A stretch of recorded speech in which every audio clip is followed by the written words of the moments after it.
Hello, my awesome project managers. Welcome to Quick Question Time, an excerpt from the Project Management Masterclass.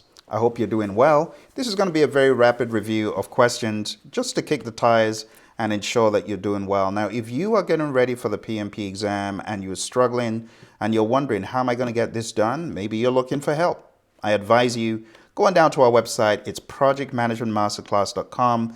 You'll be able to see when our next session is, and you'll be able to sign up, join us in class, and get done in record time. All right.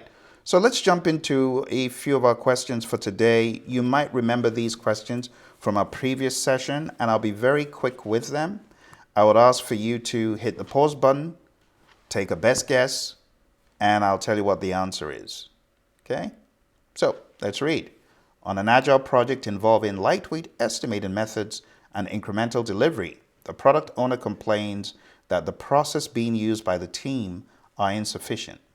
What should the project manager do upon receiving this complaint? All right, 3, 2, 1. Now, the answer to this is to, of course, have dialogue. Dialogue is going to help you.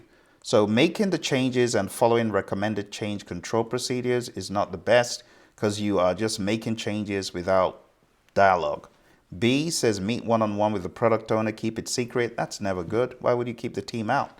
C says conduct a retrospective in the absence of the product owner so you can discuss freely. That's never good.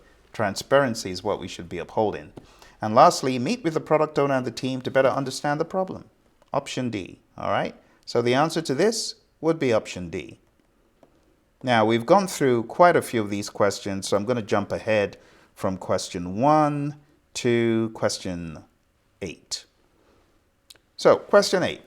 You're working as a product coordinator on a hybrid project. A defect is discovered in the production facility. What should you do next? If you need more time, remember to hit the pause button. I will be telling you the answer shortly. 3, 2, and 1.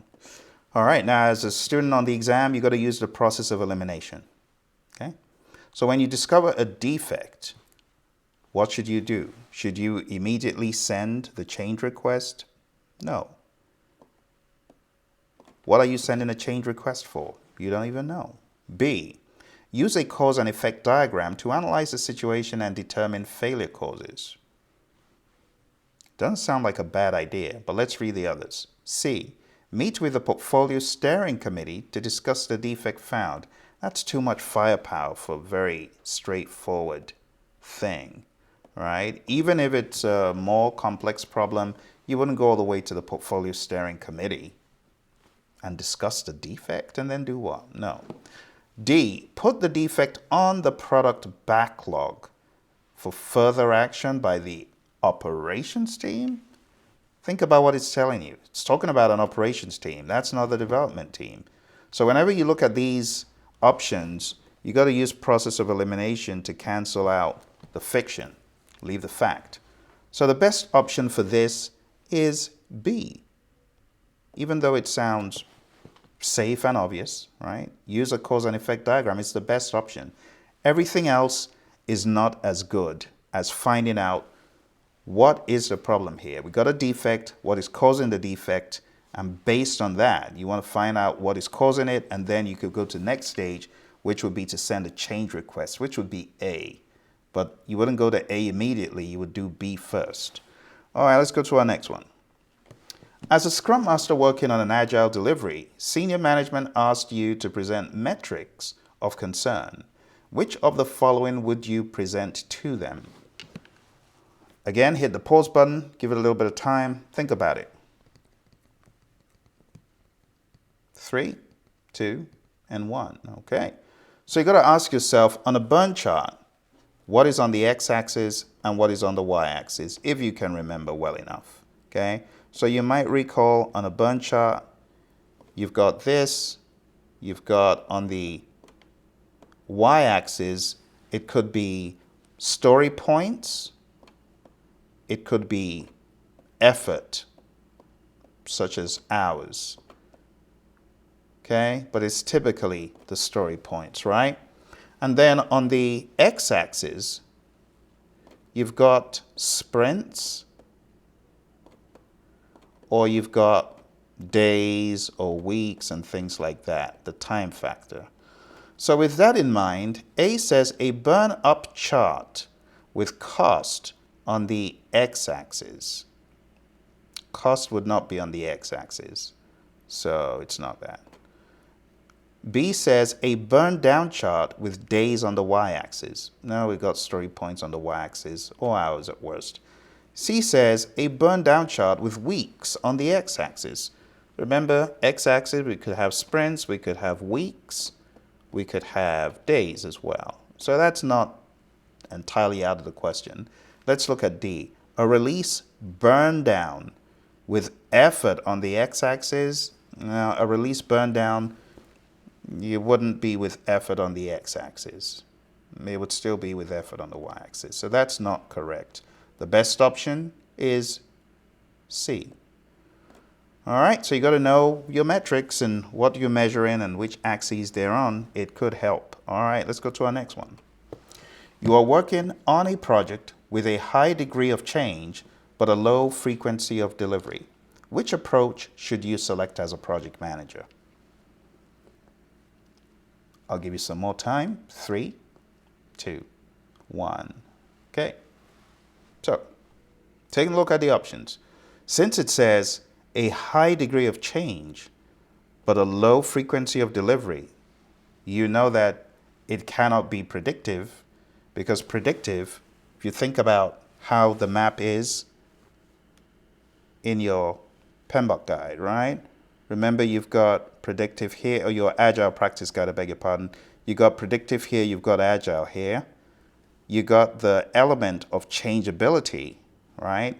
And a high degree of change, a low frequency, I beg your pardon. This is frequency of delivery, and this is change on the x-axis. So a high frequency of delivery, you know you've got incremental up here, and over here, you know you've got iterative. Just in case you've forgotten where this is in your Agile practice guide. And I don't have mine to hand exactly here. The page you want to look for is, I believe, I want to guess 19, maybe. But take a look and you'll see that when you have a low degree of change, you're going to be using predictive, or a high degree of change is going to be iterative or agile. A low degree of change is going to be incremental or predictive. But this says a high degree of change, but a low frequency of delivery, which is more to this side over here. This side over here, which is where your iterative is. Okay, so iterative is a high degree of change, but we deliver one time. If you read your Agile practice guide, pages 18 and 19, you'll be able to see this. Okay, so the best answer is choose an iterative approach, option D. Okay, so let's cross out all the others. It's not agile because agile is high frequency of delivery, high degree of change. It's not predictive because predictive is low degree of change, low frequency of delivery. It's not incremental because incremental is high frequency of delivery and a low degree of change. So the only one that is a high degree of change but a low frequency of delivery is iterative. All right, let's move on and take a look at one more. The Directing PMO just selected you to be part of a new endeavor. Which of the following should you work on preceding project authorization through an Agile project charter? So, which of the following should you work on preceding project authorization through an Agile project charter?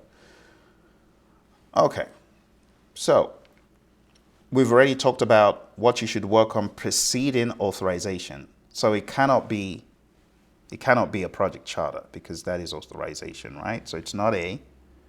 Okay. What should you work on before authorization? Should you work on an assumption log before authorization? No, we typically do that after authorization. All right, so you got a couple. You got the benefits management plan, You got the product backlog. Think about it. Would you work on a product backlog before the project is authorized and moving? No, you wouldn't. However, you might think about the benefits. The benefits management plan, this is what you can find on page 33 of the PMBOK Guide 6th edition. And that is why the answer is benefits management plan. Okay? These questions that I'm showing you here are pretty hybridized, but we prepare our students very well for hybrid questions on the PMP exam. Going back to our little discussion in the beginning, if you're looking for training, coaching, and help and assistance to get certified as a PMP, think about it. Time is really money, right? Because some folks are going for courses that require them to be focused on a computer screen for 35 hours. You just got to go cold. That's crazy. 35 hours just studying nothing but watching videos and falling asleep. Let's be honest.